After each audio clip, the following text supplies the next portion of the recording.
Hello, everyone. Jess Claire here, coming to you from my living room. Not really, it's a green screen. Oh dear. If you are jumping on, please do say hello. I've got a very interesting topic tonight that I'd love to explore with you. So please do jump on and say hello. I'm just going to bring this up in RAW. Let's have a look. See who is on. Hello, please do say hello. Geez, looks so good. Hello, everyone. Jess Claire here. Tonight we are going. If you are jumping on, please do say hello. Hard work getting on here. Was it Kelsey?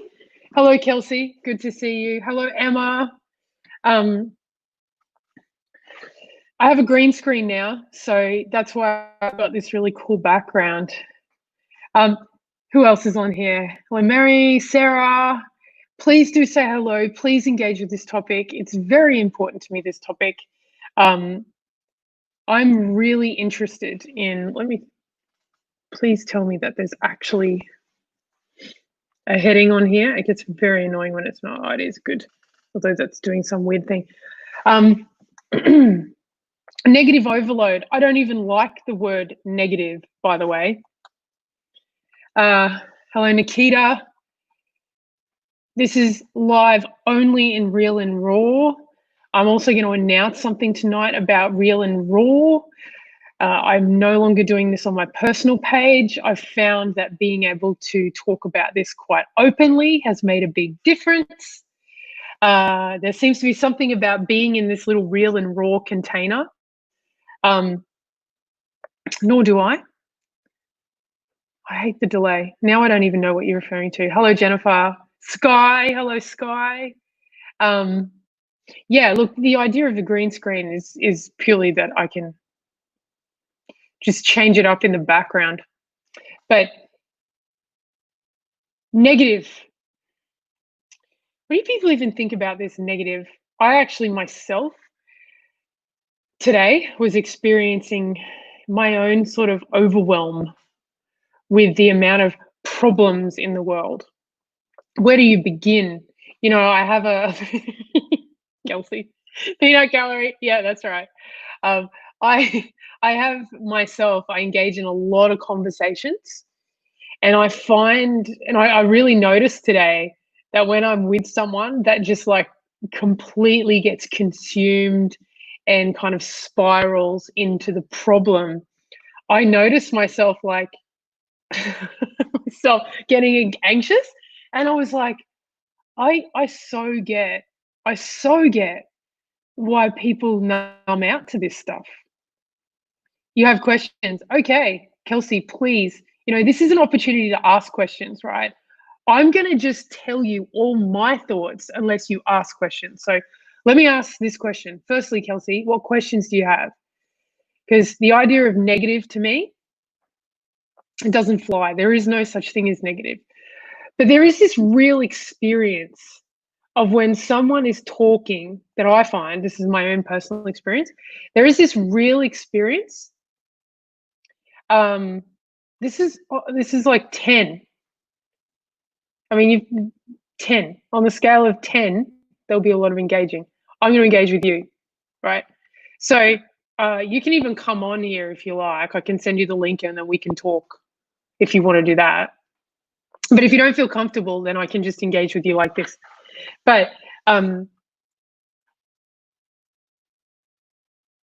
there's this real experience that I have when someone is talking and sort of goes from problem to problem to problem to problem to problem. I'll give you this example, right?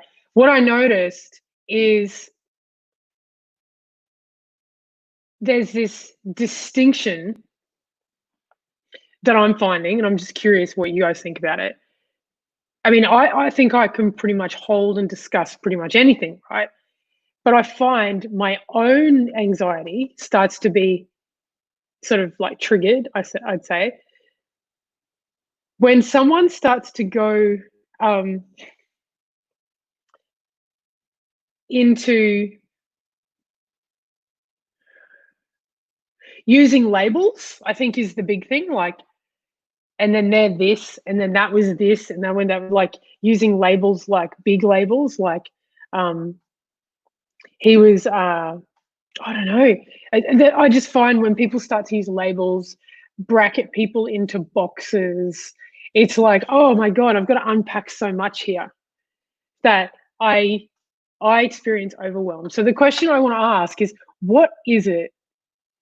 Yeah, I'm like, will this ever end? It's like, there's so many labels. And what is it that I'm sort of getting at? Like abuse, narcissism. He was a narcissist. That was abusive. This was, he was like that. She was like that. That's discriminative. This is like, I'm like, now, I really do get that sometimes we think labels are this kind of way to simplify and make a story, simpler. I'm wanting to argue that labels and generalizations actually make an argument more complex and create overwhelm and anxiety. I noticed it in myself. And I noticed how much attention I put on never doing that too. And I use I use a lot of terms where I'm trying to explain what happened, or I'm like, I want to explain the circumstance of what I'm experiencing, right? I'm just saying this. So let's have a look. Probably doesn't help that people throw incorrect words around as if abuse and toxic is the same, for example. Yeah, like that's what I want to experience. It's like, well, when do you experience being overwhelmed in a conversation? When do you experience being overwhelmed online? That's one of the things I've heard recently. When COVID hit, everyone was like, whoa, I got to get off. What was it about COVID, or what is it about what's happening right now that you actually feel this like anxiety build, and then you're like, which is like almost like there's this little referee in your brain that goes, blows the whistle, done. I'm out. Netflix-numb-out, I call it. I'm going to watch Netflix and chill. Have a drink, right? What is that? When is it that you zone out? What happens that you zone out? And when was the most recent time that happened? I'm really curious about this. Did it directly affect you? That's what I say, right? And then this is really great, Sky, because I was thinking about this before I came on, right? I kind of agree. I'm not so happy or keen for the label to be there. I was thinking about this when I got on. Does it directly affect you? And see, then there's this like moderation going on, right? So people are talking, and what I can tell, there's a lot behind it. I'm going to go into that in a second, just so I don't forget. Don't let me forget. I'm going to go into what's behind it. I forget because I go on tangents. I'm going to write it down. Behind it. But someone's just talking, right? And then what happens when there's a whole lot of labels or generalizations, and then that's this experience of anxiety? What I'm finding is that as me, what I try and do is then kind of remedy my own anxiety by then going, what you said, did that directly affect you? Right? So you kind of have to make up for, you kind of have to almost like remedy your own anxiety by saying something that sort of like makes it stop. Now, what that leads to is, in this person here is not heard, and then you're kind of like, there's just like this stuff in the space, right? Like you've said, Kelsey, people oversharing is overwhelming. Do you want specifics? Such like the white privy stuff coming up with Black Lives Matter. Yeah, give me some specifics, Jen. Like, try and actually not use labels to describe what happened. Try to actually just say what happened. Here I was, and I was having a conversation, and he said this, and I said this. Like, try and just talk about that. It's actually harder than you think.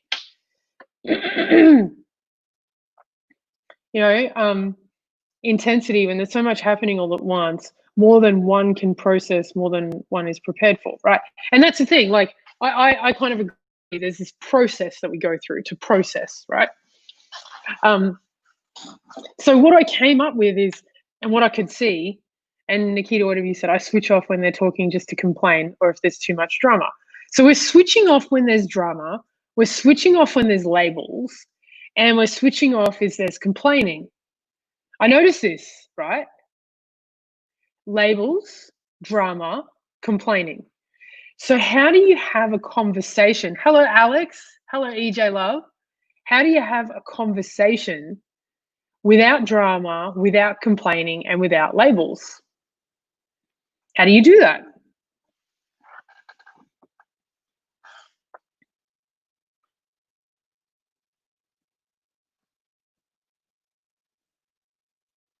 Yeah. So Jen, so people saying that all lives matter is like, okay, we get this. We're saying that we're trying to bring awareness to Black people being killed. And then someone, and it's the same thing, right? This is exactly what I'm talking about. So you've got this Black Lives Matter movement and they're trying to bring awareness. And so in the state of overwhelm and some form of anxiety, what happens is all lives matter. Like I have to say something to remedy my own anxiety, right? Sky, with COVID, it was a fear. Oh my God, the vibration dropped 1,000,000 hertz, misinformation, oversaturation. There was something else too, but I can't put my finger on it. I know, I was like, tap out. I felt when you. Okay, so that's how you keep yourself away from labels, drama, and what was the other one? Generalizations? Complaining. I felt when you. Okay. I was thinking about this today. I was like, what is it to be alive right now?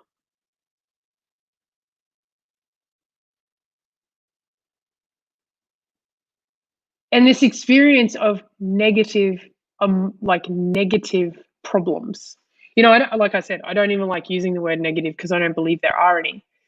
But what I think people are referring to is, yes, complaining. What I think people are referring to is that experience of being overwhelmed and wanting things to stop and then having to remedying it by sort of saying something to shut the conversation down.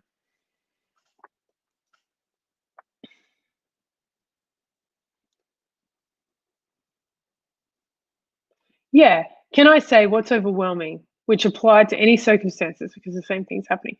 Peanut gallery. Everyone is trying to get their 2 cents in at the same time. Yeah. And what is that like for you, Kelsey? Experiencing that like everyone's trying to go, and like you can really see that in COVID, right? This is happening with COVID. No, this is happening with COVID. No, this person's doing this and this person's doing that. And COVID exists. And no, it doesn't. And face masks, you should wear face masks. And oh no, don't wear face masks. They don't even make any difference. Oh, get a vaccine. Oh, the vaccine hasn't been tested. Are they how 5G? If you get it's just everywhere, right? How do you make sense of all of that? I actually had a lot of compassion today for people tapping out because I experienced it. This is probably my first experience in, you know, a long time where I was like, I can see why people don't want to stay in this. I even went as far as to, I was going to talk about misogyny and misandry tonight. And even I felt like that was too overwhelming to talk about. So I didn't. I was like, this is far more relevant for me, right?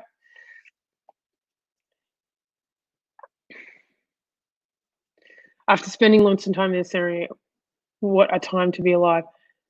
Deny, is that 𝙤𝙀𝙀𝙀𝙀?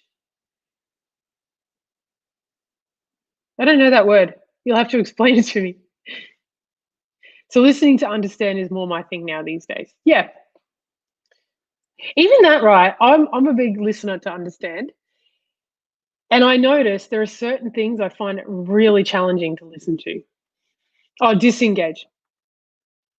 Disengage. Absolutely right. I'm not putting any of this up here.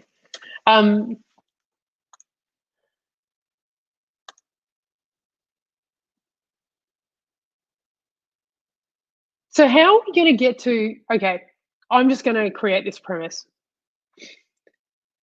Firstly, I don't think there are any negative emotions, and I don't think there are any negative problems.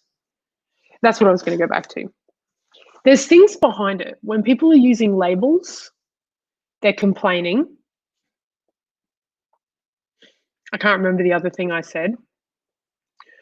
What I've seemed to realize is that when you dig into what happened, that someone experiences what they're experiencing, you get to hear a story.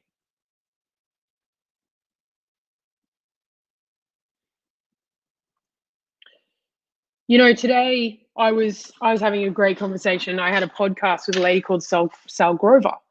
Sal is the CEO founder of Giggle app, which is a female-only app. And I was talking to her about, you know, the issues that she has, that she's decided that her audience is female-only, right? And just, you know, the things you have to deal with. And she was talking about misogyny and misandry. And I sort of said to her, you know, it's really important for me that things are inclusion, and she was like, I'm not attempting to exclude anyone. And when I really dug behind the surface, she'd shared with me how she spent 10 years in Hollywood as a screenwriter, and how she had abuse after abuse after abuse, right? And I was like, oh wow, what happened? And then she actually described situations where she was going in with scripts and giving them to these producers, and then the producers were physically harassing her, like sexually harassing her. As she left, would touch her inappropriately. Like, so she actually gave scenarios where this was happening, right?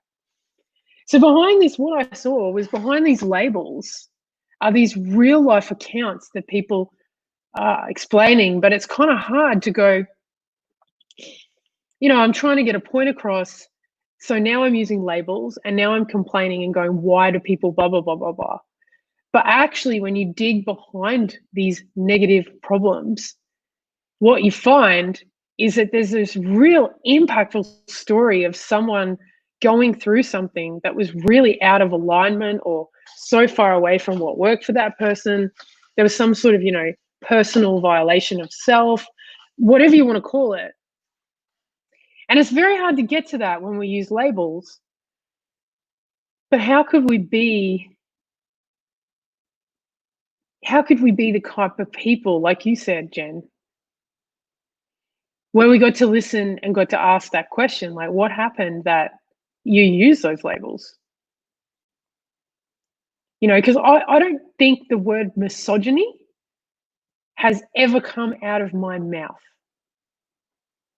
right? Ever. I don't think ever in my whole history, even when I was like, you know, there was a point where you could say that I was a bit of a man hater.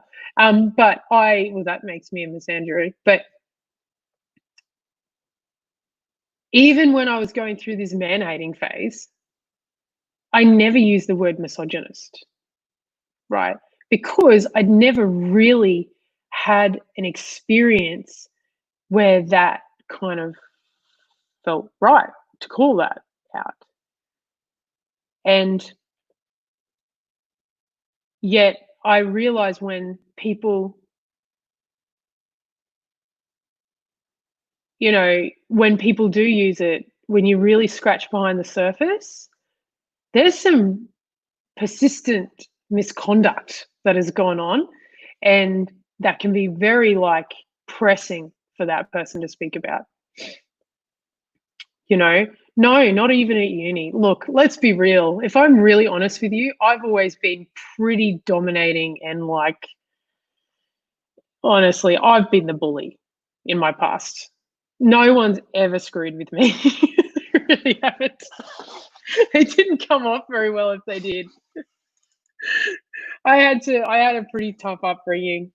It was quite violent. So I had to do a lot of work myself, you know, to ensure that my reactions were consistent with honoring other human beings, right? So, you know, I was always pretty good at, yeah, no one ever screwed with me, right? And even now, it's one of those things that I have to manage, because I'm pretty like, very, very clear on what I want, and I don't always take into account what other people want, and I've done a lot of work to make sure that I do, because it doesn't always honor other people. But yeah, you could use the word dominating.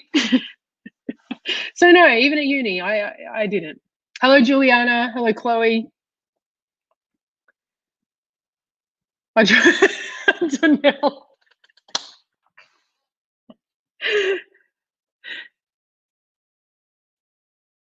Bully or not misandry, misogyny, I use in sociological term. Use a lot in discussion.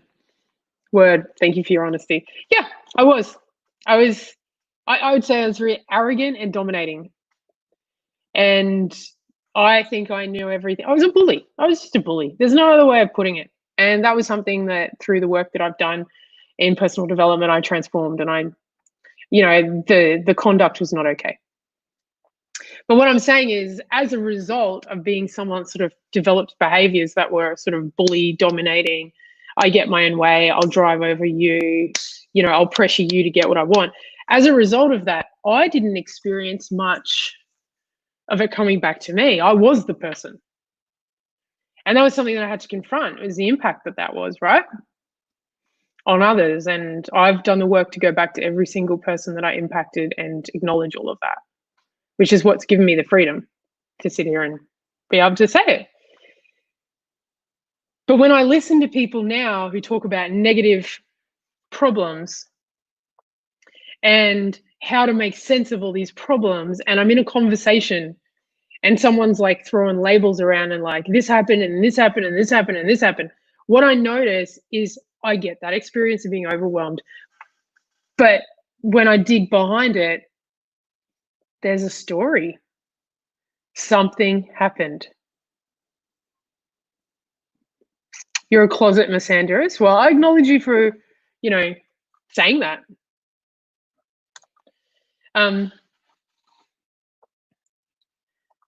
Janelle, that's so funny.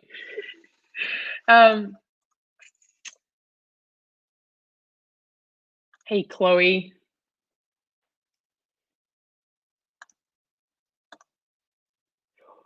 Well, let's have a look. If you're okay with the sky, you can say no and just give me that finger emoji if you want. Let's have a look at what's behind misandrist. So now you've used the label, you've given me, you've actually given me an example of what I'm talking about, right? You've just said I'm a closet misandrist, and I'm trying really hard to change that, okay? So if you're willing, actually have a look at the thing that happened. Now, you might say loads of things have happened, but just pick one thing that happened where you sort of said to yourself, freaking hate men, or something like that, right? Have a look at that. If you don't want to, you can say, no, Jess, I don't want to do that, but you don't have to. But just be curious, because I bet you there's a story there that is actually quite impactful, right?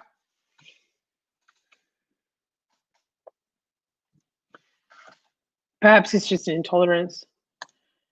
By opening up to the people I spend time with. Of course, there's a story. It's usually a heap of emotion, feelings, it got hurt. Exactly. And this is what I come back to.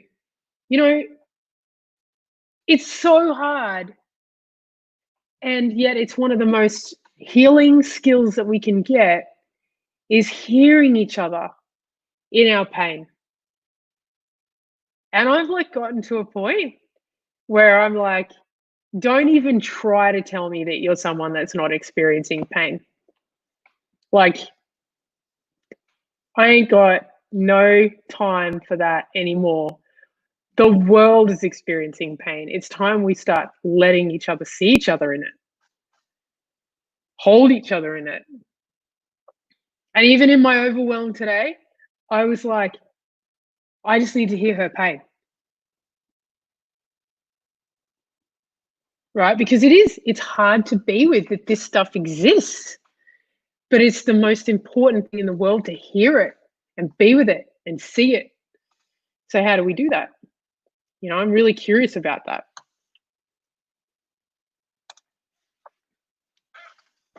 Yeah. All right. So I don't hate men. I just don't like them. It's from repeated being disrespected. So what was one thing that happened that had you be disrespected? What was the thing that happened? I find men as a collective be extremely selfish and also a lack of awareness. Okay, so I get what you're saying. Like, I mean, ultimately what you just said is that you're misandrous, right? If you find men as a collective, like 50% of the population, to be extremely selfish and also a lack of awareness, then of course it's not going to be easy. What do I say? It's not going to be easy to have a conversation with you if you're a man, right?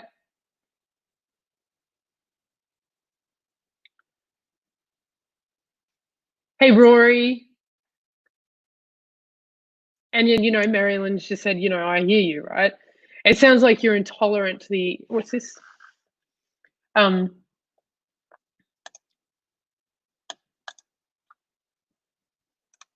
Yeah, sounds like you're intolerant to the inauthenticity of someone who's showing their pain. Not intolerant, just, you know, if I was intolerant, I'd change the subject completely.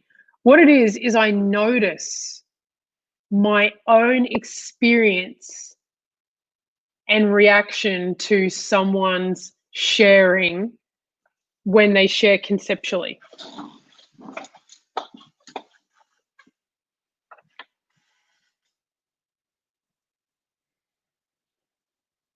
When people share conceptually, because it's kind of, I mean, it might be my brain, but I'm like, there's so much in that. So I want to go into what happened, because storytelling is one of the most powerful, for me, one of the most powerful things that I've ever experienced. So if I can have a conversation where someone, you know, gets to the story, then I get to hear what happened, and then they get to be seen in it, right? Whereas if you talk conceptually, you can't. I mean, Sky, I really love that you're sharing this, and this is not, I'm just putting it out there, right? But it's conceptual. It's like, there's no one thing. I'm very open to the opposite. It's so hard to get to the actual thing, right? I'm very open to experiencing the opposite. That has been my experience so far. Except this is the challenge, right? We have this thing in our brain called a reticular activating system. So the moment that we form a view about something, the reticular activating system actually brings us more of what we already think is to be true. You know, you go into some of this professional personal development, neuroscience, you're effectively creating a context for life, so you can't see anything else. That's the trap. You know, the trap is I've not experienced it, right? So therefore I don't see any of it, because nothing's happened that brings me more of it. There's other things that have happened to me that I bring into my own reality that I know are completely beliefs, right? Like relationships. Okay, we can go with that. Self-fulfilling prophecy. It is. We call it self-fulfilling prophecy, confirmation bias, but it's so real. Well, even if you know that that's the case for men, that doesn't make any difference. I know I've got something going on in my relationships. It doesn't make any difference. It's not how transformation works. Knowing makes me no difference.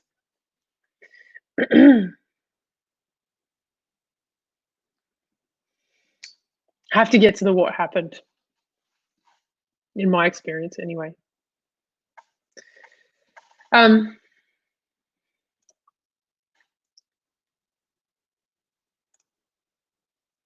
awareness of it and an acknowledgement that it's a context that's been created over through some instances is the beginning of it. Like, are we transformating? No, I'm just saying I'm not going to do that. But our access to actually hearing each other, seeing each other, and healing this stuff, I think is being able to get to the actual incidences. You know, that have happened. Um, what happened with my relationship? Is that what you're talking about, Sky? You guys love it when I share all my intimate details of my own imperfect humanity, don't you? My hair's really bad tonight. And it's the opposite, so it's weird. Um,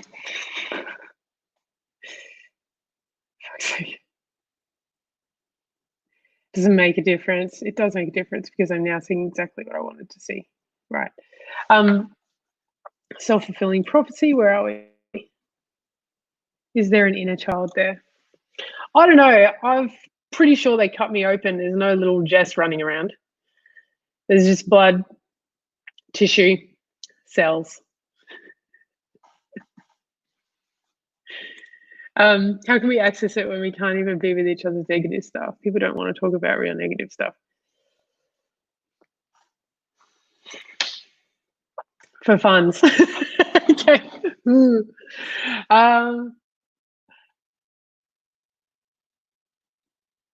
Look, I'm just calling it out how much we talk in concepts and labels, right? There's nothing wrong with it. It's how we roll. We talk in it. I think you're going to today. Yeah.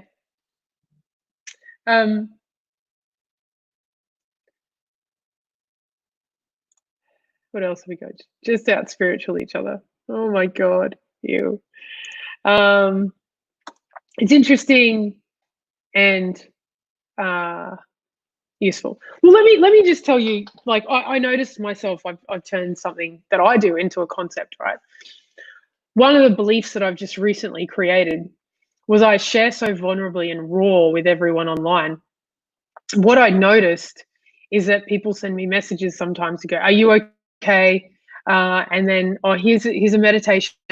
And then other people randomly get in contact with me and go, "Oh, maybe I can get in contact with you, and we can like transform whatever this thing is around your relationship."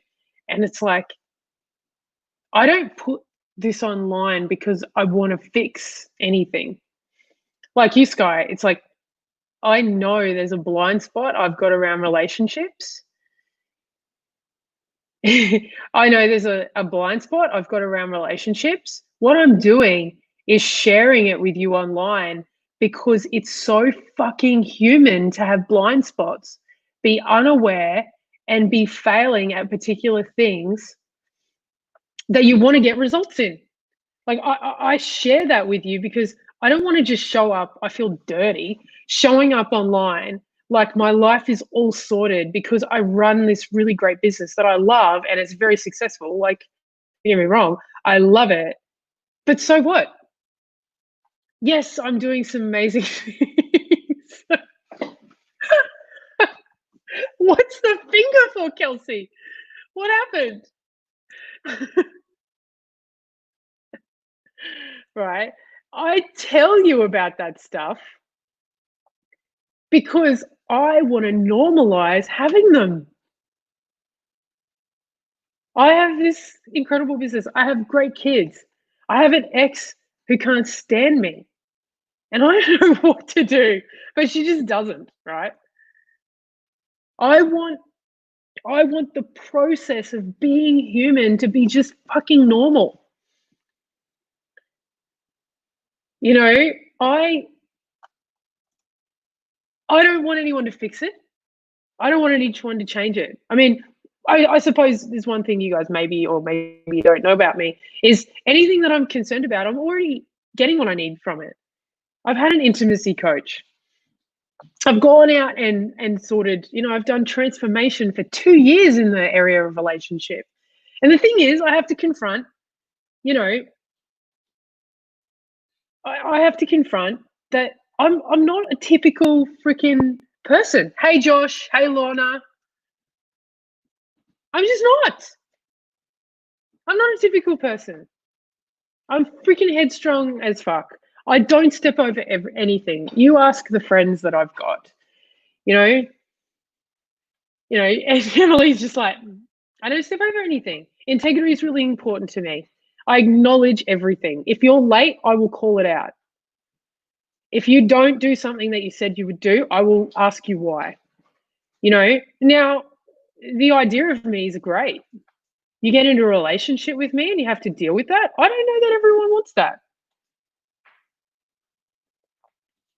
Now, I'm standing for something big in my relationship. I'm standing for, I call it integrity, magic, lust, and ownership. I want to be with someone that wants to own all of their humanity like I do. That's absolutely okay to get on a Facebook Live and say, I suck at this. And I don't really know why, and I'm doing what I need to do to make a difference to it. So I don't need healing. Okay. If I did, I'd get in relationships that don't serve me. That's all. And so far, it doesn't mean I'm not going to keep going into them. I will. I'm not going to stop that. So, but there seems to be this need to fix it. Like people want to fix that, I don't have this relationship straight away. I'm not in a rush either. What's this? Humans normal. Exactly, right? I'm definitely not either. So I want to normalize the human experience, all of it. Accountability, I love that. Thank you, Josh. It's normal to have things in your life that don't work. I know that I could look in every single one of your life, every one of your lives, and I will find heaps of shit that is not working and is not perfect. I want to normalize the experience of that. It's heartbreaking sometimes when you have a brother or a cousin or a sister that you want so much to be happy, but they're not. It's heartbreaking that you have someone that might have depression or anxiety and you can't make a difference to it. It's heartbreaking that there's someone that may be addicted to drugs and you can't do anything about that, right? It's heartbreaking. You want to make a difference to it. You can't. This is everyone's life.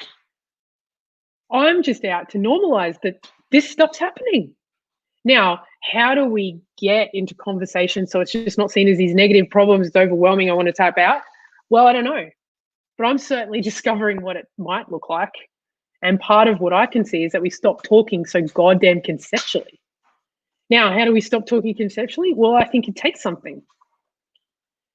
It's very hard not to because we're really kind of trying not to be that specific about what's going on.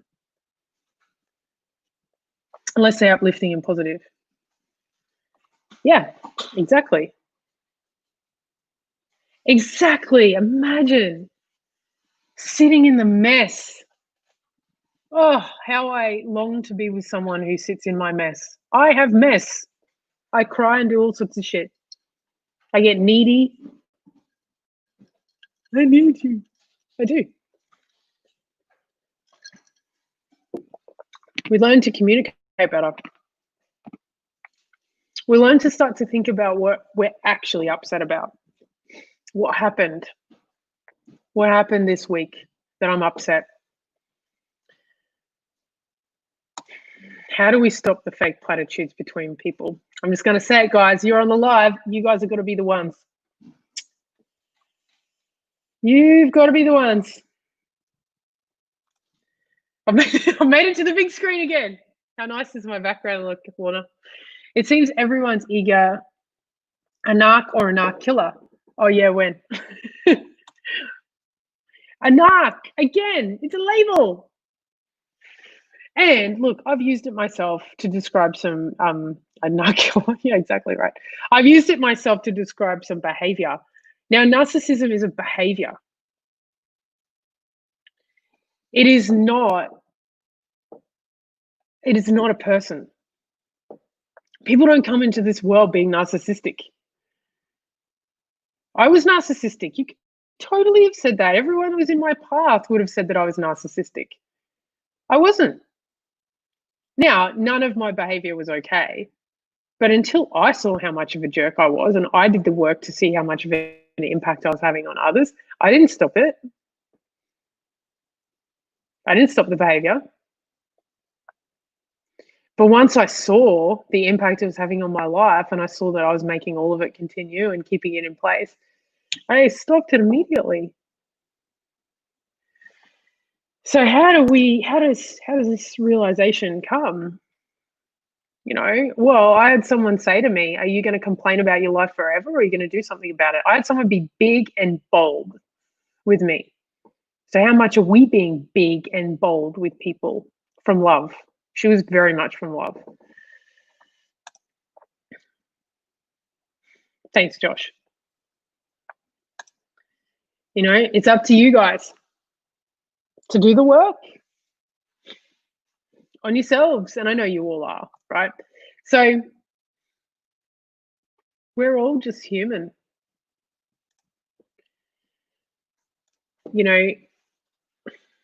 Like this guy said, one of my friends, 𝘾𝙊𝙂𝙖𝙑𝙀𝙀𝙀, some of you know, she calls herself the heart-centered narcissist because you do, you need ego. You need ego. Ego is actually one of the most important things. It keeps us alive. Now, let's just make sure we go back to the original concept here.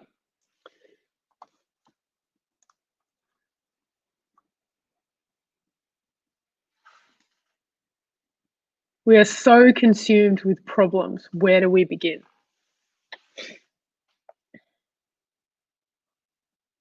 Yeah, and there's no strategy, This is my view, but I just don't feel like there's a strategy. Sometimes as a mum, you can be loving AF and just nurturing, and then next minute you have to be bold, and then next minute you have to be, I've even said to my kids, if they don't stop doing what they're doing, I'm going to start to raise my voice and yell.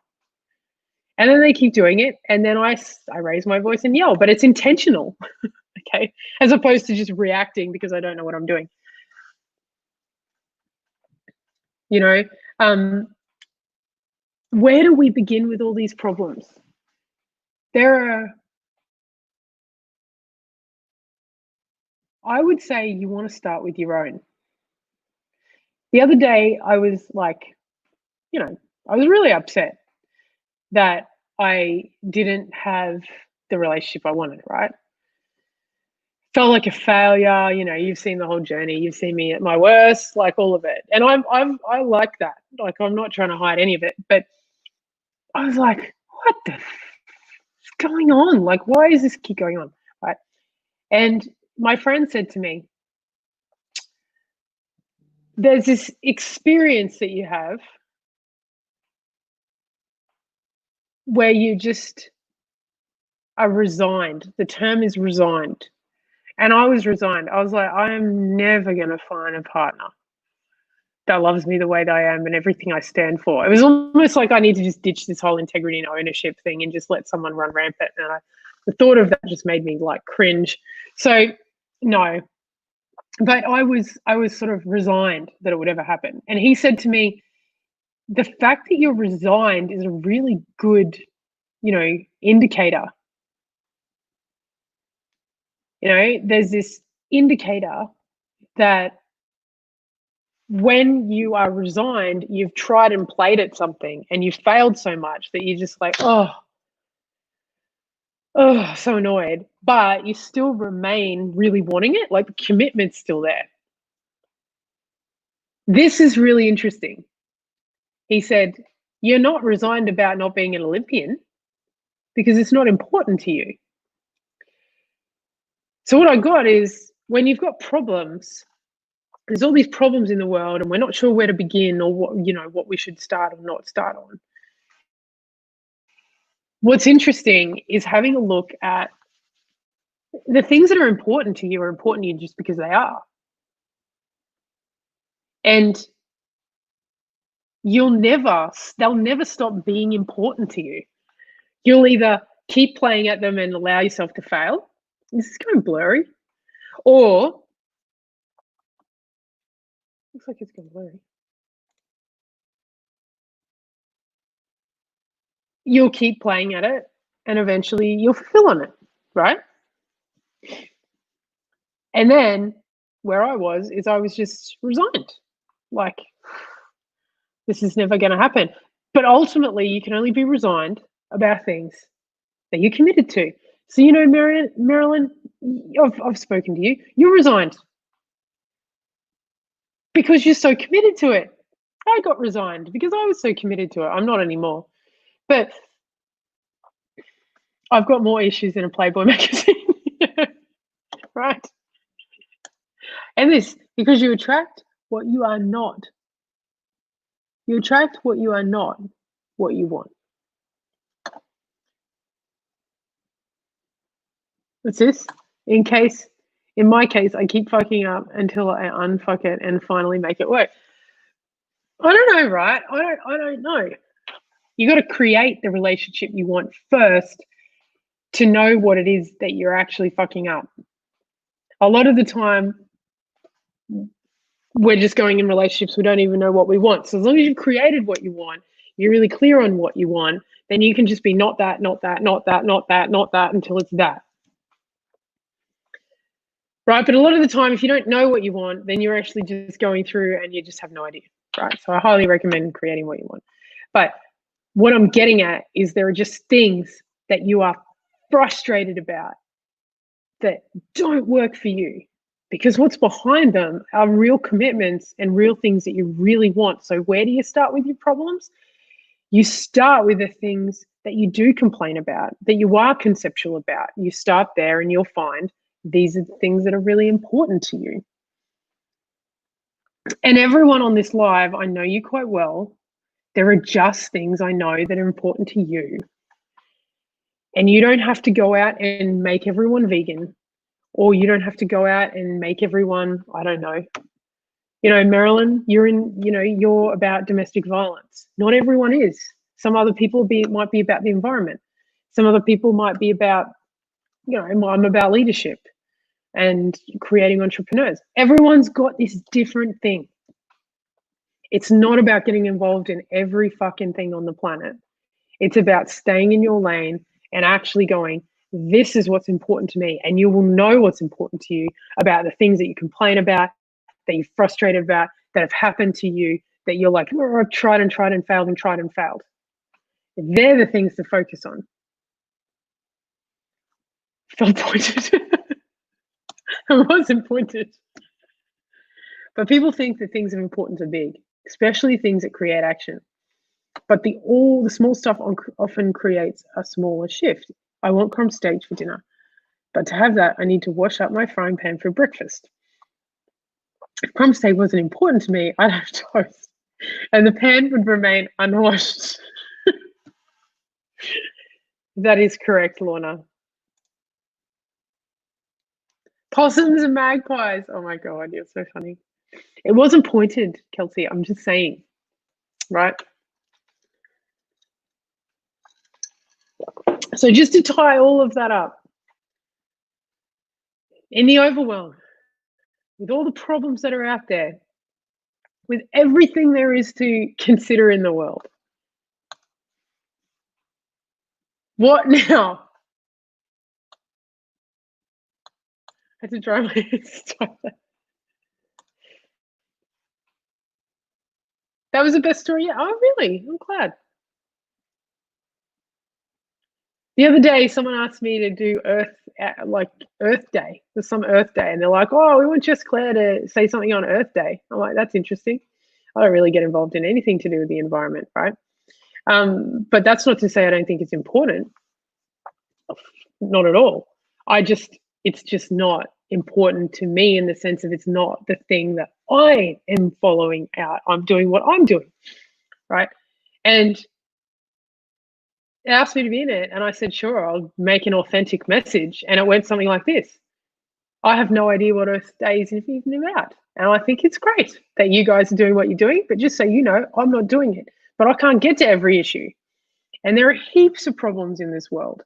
And we all have some problem so close to our heart that's so important to us. And you will know because you argue with everyone about it.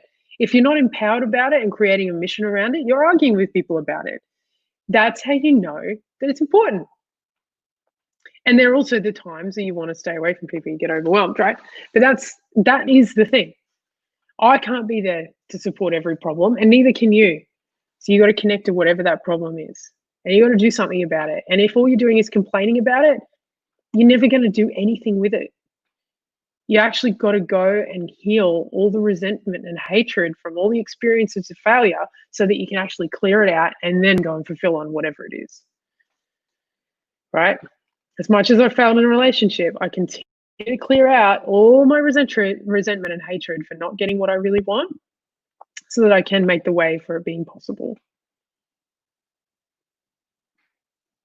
So, any last comments, guys? Nice living room. Thank you. It's not really my living room. It's just a nice picture.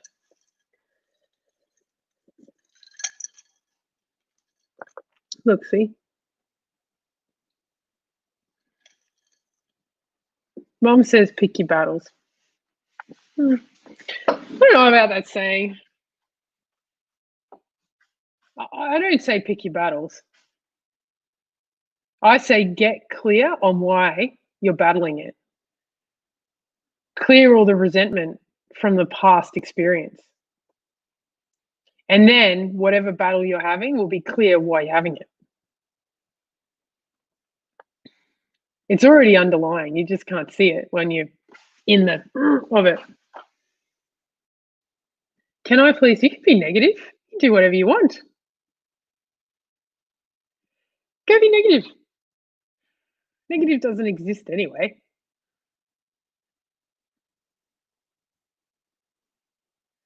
You know, you don't have to complain less. Go for it. You just make everyone's ears bleed. That's the impact. You want to come from a complaint, you just won't make a difference to any of it. You'll want to, but no one wants to listen to complaints.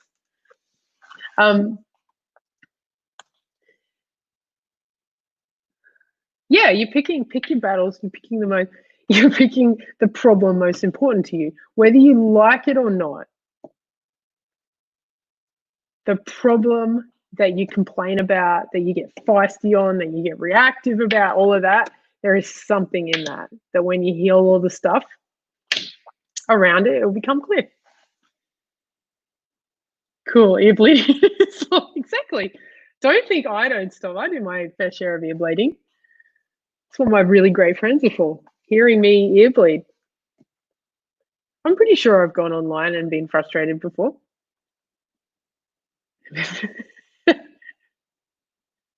I can't stand myself when I hear me complaining. Yeah, I don't either. I kind of go, oh my God, it's so annoying.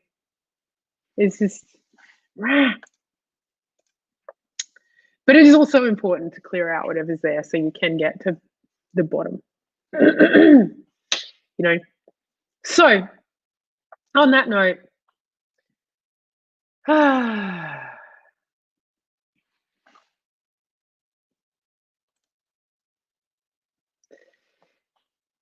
thank you guys for being a part of this. If there's any last comments or questions,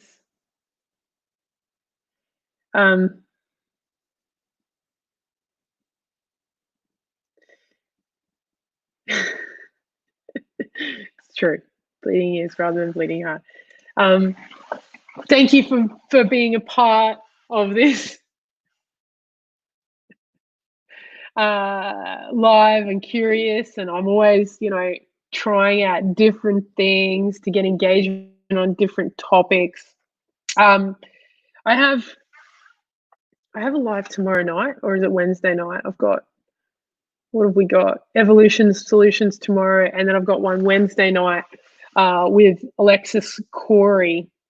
I don't know if you guys know that. Awesome chick. So it'll be cool to do one on sexuality with her. So we're gonna have a really great time on that. So anyone who's interested in that, we're gonna do that. So there'll be Monday, Tuesday, and Wednesday this week. It's a big week. It's a big week for showbiz. You guys are still going about bleeding love. So I'll now announce, and I'll put another little one out about what's happening with Raw Real Amplify.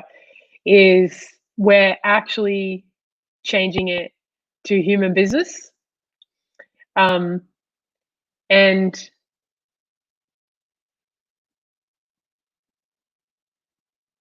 this is going to be a group and a collective of people interested in human business. So what that means is when we really looked at, when I really looked at who I was and what I stand for, I'm like all about creating a network and a community of people that are interested in humanity-led business and about amplifying and bolstering those businesses. But I also didn't want to do it in a way that it ended up being, because I've had this in the past, some really sleazy, salesy kind of page, which just annoys the fuck out of everyone. So I've worked out a way in which to do that, to kind of promote people's services. So if you do need certain things, that you might want to go through people that you know are humanity-led, but actually keep this as the issues and the most important thing, where we keep discussing issues, but it's the opportunity to share your services also in the group. We're also going to have events in Brisbane to begin with called Human Business, which is a networking event. We get together and then we do have like I facilitate with someone else, different leader each week who is in human business, and we really have some epic conversations, kind of like what we're doing online, but in person.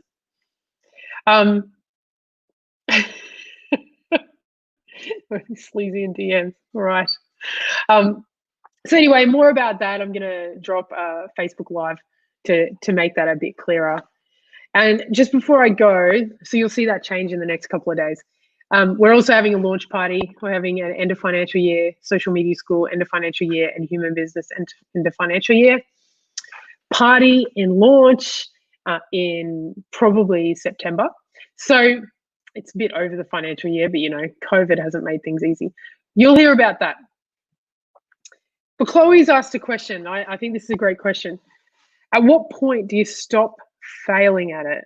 Like, I know what my complaints are. I know what's important. This is a really good question, right? You know what I can hear, Chloe? I'm laughing at Sky.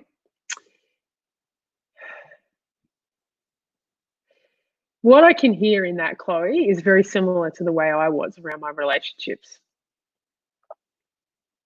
At what point do you stop failing at it? You don't. Until you do.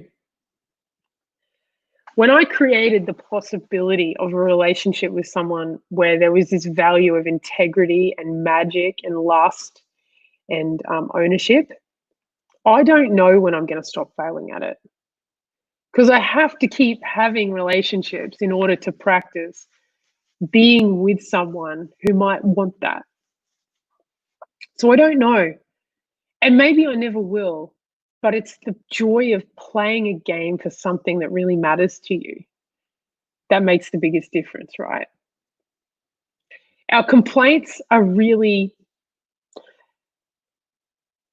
from everything I've discovered for myself, I've discovered my complaints are really my way of getting out of being responsible for making what I really want happen and like creating what I really want.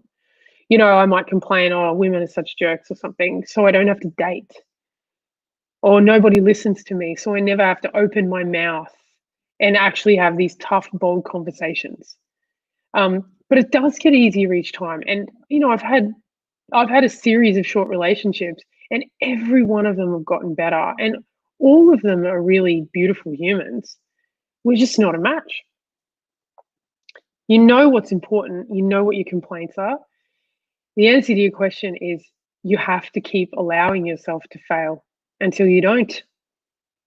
And one day you won't.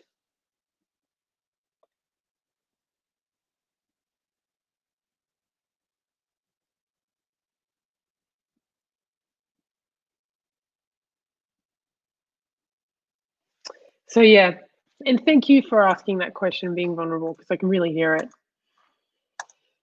Life is simple. It's just not easy. So just because we don't win doesn't mean we don't play. Yeah, reframe winning. You recreate what winning is. Winning is just playing for me. It is. It can be for some people, Lorna.